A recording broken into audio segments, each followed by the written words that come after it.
The Retirement Cafe Podcast, episode 29. 65,000 miles under his belt and still running into retirement with Ken West. Retired or thinking about retirement? You've come to the right place. Welcome to the Retirement Cafe Podcast. In each episode, we bring you an important conversation with insight, tips and knowledge, all designed to help you live a fulfilling and successful life in retirement. Here's your host, Chartered Financial Planner and Accredited Later Life Advisor, Justin King. Hello and welcome to the latest episode of the Retirement Cafe Podcast. In this episode, I welcome back Ken West MBE. Now, Ken appeared on episode 2 discussing the world of natural burials, which is the reason he was awarded his MBE. Now, although Ken spent 45 years working in bereavement services, running is Ken's first love. Having completed over 250 races by his early 40s, winning around 40 of them, Ken and his wife Anne had run throughout their lives. Amazingly, he still holds an 18-mile fell running record 30 years after he set it. So here's my interview with Ken, who takes us through what's made his retirement successful so far. Welcome back, Ken. Nice to see you. Thank you, Justin. For listeners of our podcast may remember Ken West from our wonderful discussion around natural burials, but he's back again to talk about his definition of retirement and what a successful retirement looks like. So Ken, how long have you been retired now? I've been retired 12 years. Wow, okay. And you're 72 now? 72. Okay, so you retired at 60. Retired at 60 after 45 years at work. I have to be honest, I wasn't necessarily all that keen on retiring. Right. Anne told me it was the right thing to do, and so it was. Anne's your wife, obviously. Yes, yeah. and it was. But I enjoyed my work, at the end of the day, and I worried about what I'd fill in afterwards. Why I did that was because, with working with funerals for 45 years, I saw an awful lot of men retire. And the first thing they do, and often they'd be in manual or hard work, I'm going to rest, I'm going to take it easy. And then 5 years later, their funeral takes place. And funerals in the past used to take place so close to you retiring that the majority of the mourners were actually workmates. Wow. We forget that now. We're nowhere near that. Most people now are dying maybe 30 years after their work, and work isn't part of that next life, as it were. Mm. So you reached retirement age, and then what were your thoughts? I mean, what did you have a plan? Yes, I did have a plan. We'd got a big garden. I like horticulture. I want to be an organic gardener. So we started growing our own food, probably got up to about 70% of our food each year from vegetables and whatever. And meanwhile, I'm still continuing to run and keep the exercise level going, because as good as gardening is for strength, it's not good for the cardiovascular system, and a lot of gardeners tend to die because of that. They think their strength is all about fitness and get the two confused. And in the meantime, I got into writing books.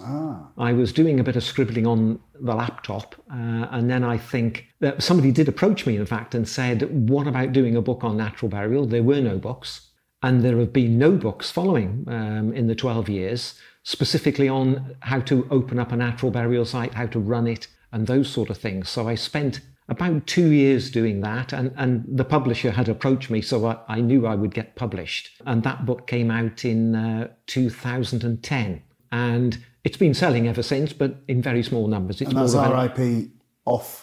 No, it's a guide to natural burial. Okay, so it's not this one. It's not the black human novel that's represented right, okay, there. Great. And so it's almost an academic book. It's quite expensive. Right. And somebody who wants to open up a site would buy the book and then study it. And somebody rang me, within the last couple of months to say they'd got my book open and they got little yellow sticker notes all through it.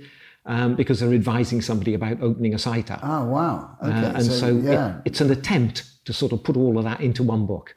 And how did you approach that? I mean, obviously suddenly you've got time, of course, to do this. You're retired, from a normal working week, you've now got all this time. What was the approach?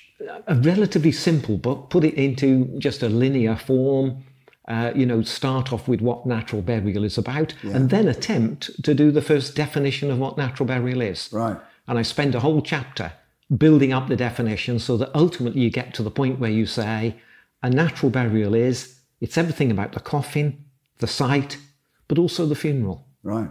You know, you don't want to use a lot of cars on natural burial. And so many natural burial sites will have a cart or something. They'll put the coffin on, it'll be horse-drawn down. Everything to get rid of modern life, in a sense, and get this quiet, almost this sort of harmony with the nature that's going on about you. And how many hours did you have to put into this work? Virtually every day, right. Week after week. And in fact, we were in Australia for about a month, and I spent quite a bit of time in Australia. Same old pattern. I would start usually right from about 8:30, 9 o'clock till about 11 or 11:30, then go out for a run. Okay. And then do that on a daily basis. And the Australia trip, was that part of retirement plan to travel? That was a retirement plan, but I also got invited to Australia to talk about natural burials. So even better. I did get an expenses paid trip on the second occasion. Holiday. Yes. And interestingly, go to Australia, and while I'm there and I'm writing the book, let's have a look at a few cemeteries around Sydney. We do that, walk in through the door, look at the offices and everything, and I virtually stepped back to the 1960s. Still very old-fashioned, ask them a few questions, very old-fashioned, never heard of natural burials, still committed to cremation. And even the big grandfather clock was up against the wall, tick-tock, tick-tock. So Australia must be quite interesting on that front then. And have they adopted some of the stuff that you talked about whilst you were there?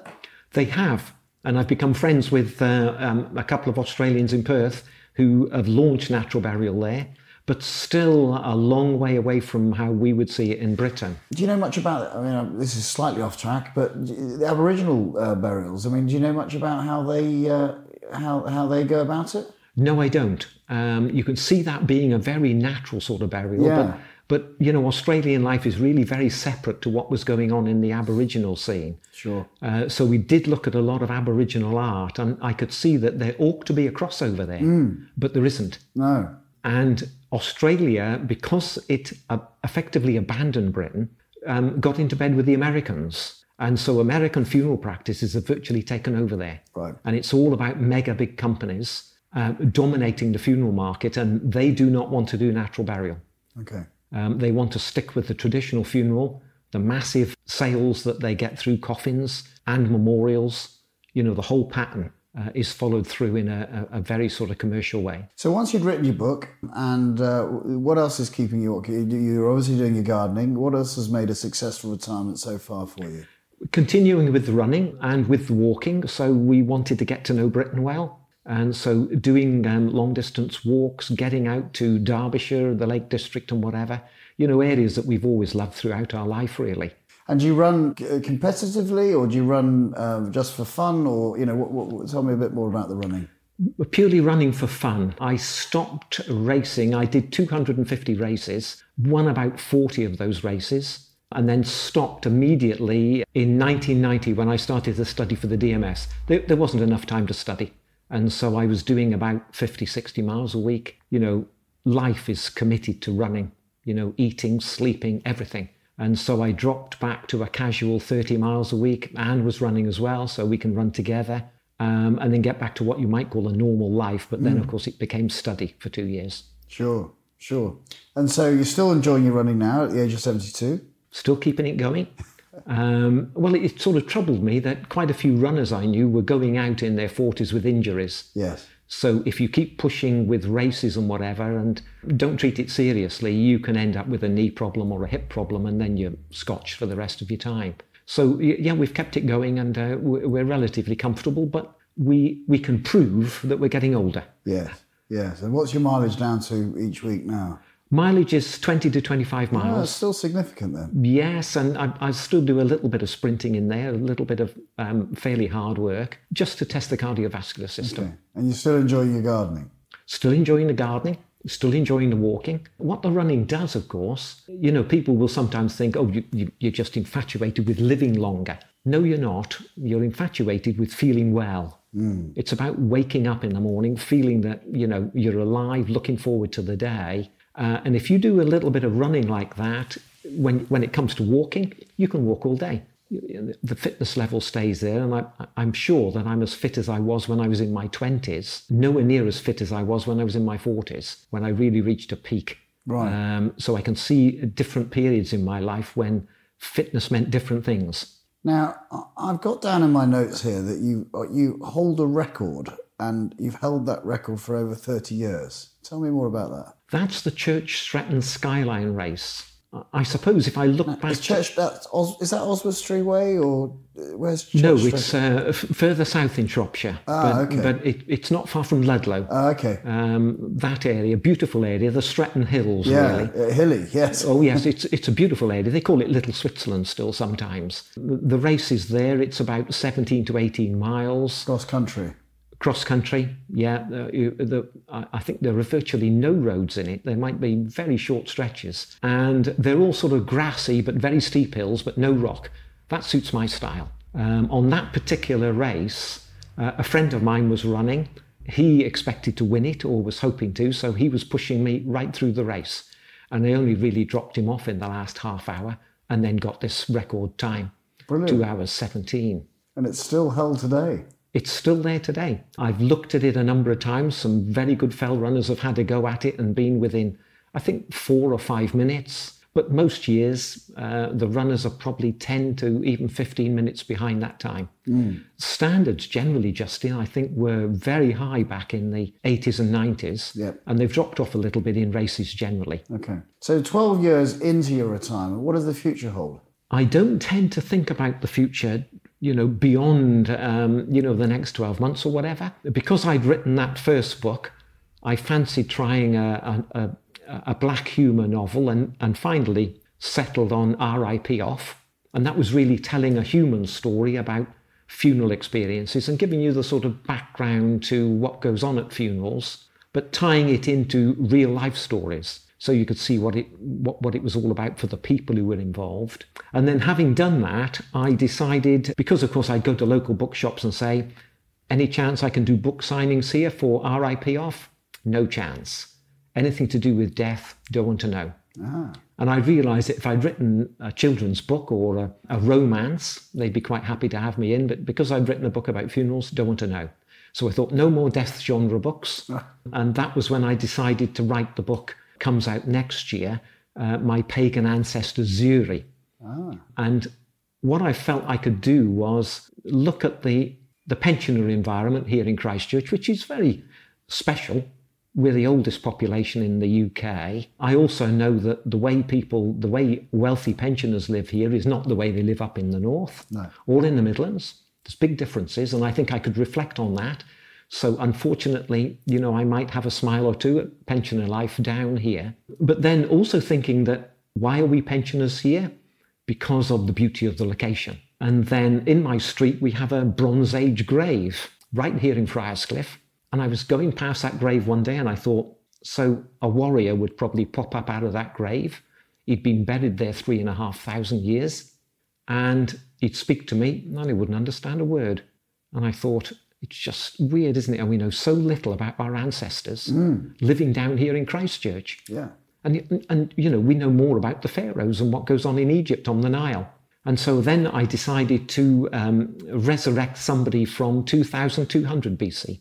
And so I called her Zuri from the Basque language, because those people who were here had walked here across France, walked to our coast because the channel wasn't there then. They spoke Basque or a similar language to Basque, because that was the Ice Age refuge. That's where we all retreated to when that time came. May well have to do that again in 1,000 years. And so then I constructed a life for Zuri along the River Avon. And I used my horticultural knowledge, of course, because what they practiced in sort of 4,000 and 3,000 BC was horticulture. Everything was done by hand. No beasts of burden, no metal. Everything's got to be done using bone or antler. And they could do that along the water meadows of the River Avon. And then I sort of recognised that during that time, they created a food surplus. Completely unusual, I think, in Britain. Hardly any hunter-gatherer peoples or early farming peoples did that. And then you suddenly realise it's that food surplus that built Stonehenge. They had to spend months working on Stonehenge. They needed energy, huge numbers of calories with what they were doing. And then you understand that there's a food surplus developing there. So initially, all the way through writing that book, and I've spent 4 years on it, I called it Avon Lands because that's what I call the area, Avon Lands. Went to a publisher, or finally got a publisher, and he said, Avon Lands doesn't mean a thing to me. I need you to change the title immediately. And that's when I settled for my pagan ancestor Zuri. And so she, in fact, is living her life in 2200 BC.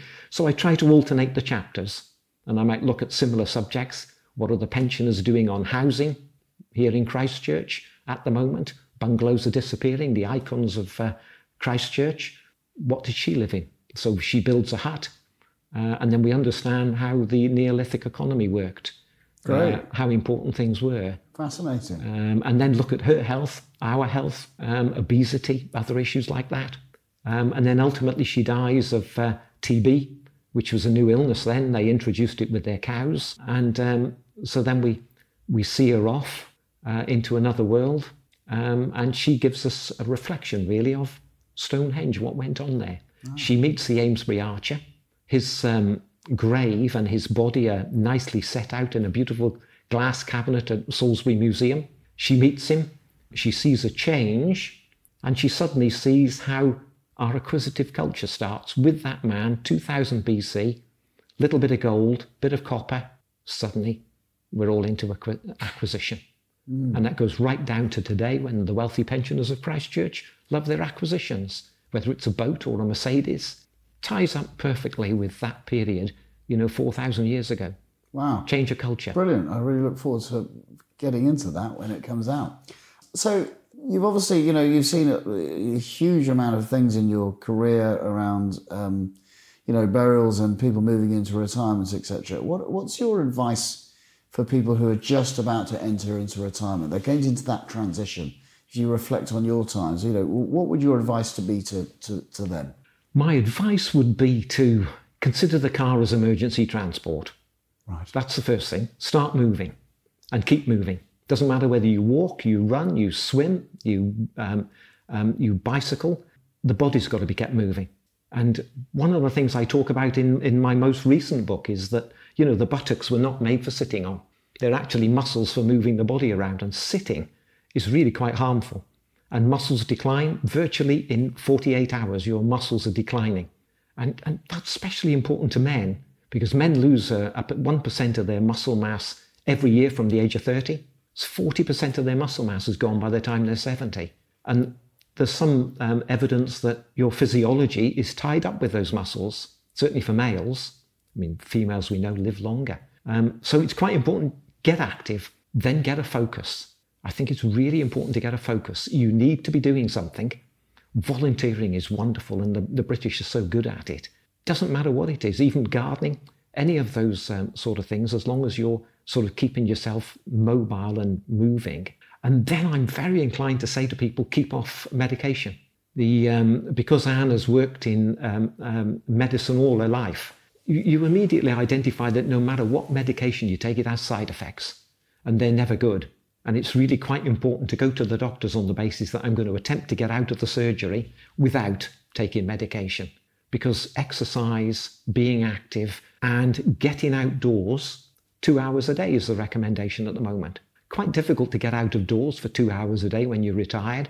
It's very easy to be sitting back. If you've got the dog will get you out.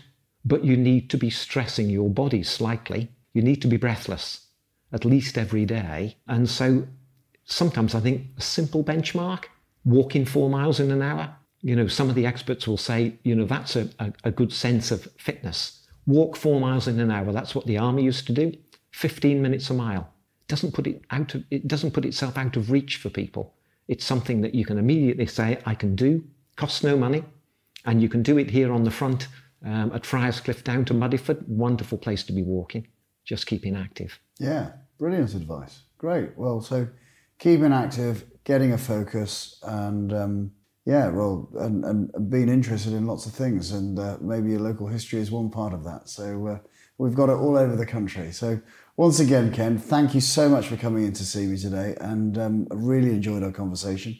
Look forward to speaking with you again soon. Thank you, Justin. What great advice to help ensure a healthy and successful retirement. Keep active, keep moving, minimalise medication, and have a focus. It certainly seems to be a winning formula for Ken. Now, as always, you can find the show notes for this episode along with some of the useful links at theretirementcafe.co.uk. I just want to take a moment to let you know about a Retirement Cafe event we have coming up in the Bournemouth and Poole area on Friday the 5th of July.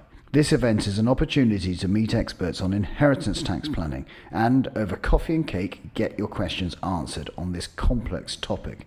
The event is going to be free to attend, and you can find out more and reserve your place at our website, theretirementcafe.co.uk/events. Tickets are limited, so be sure to register early, and I look forward to seeing you there. Until next time, this is Justin King, helping you feel more informed in your retirement. Thank you for listening to the Retirement Cafe podcast with Justin King. To find out more, you can find us online at theretirementcafe.co.uk.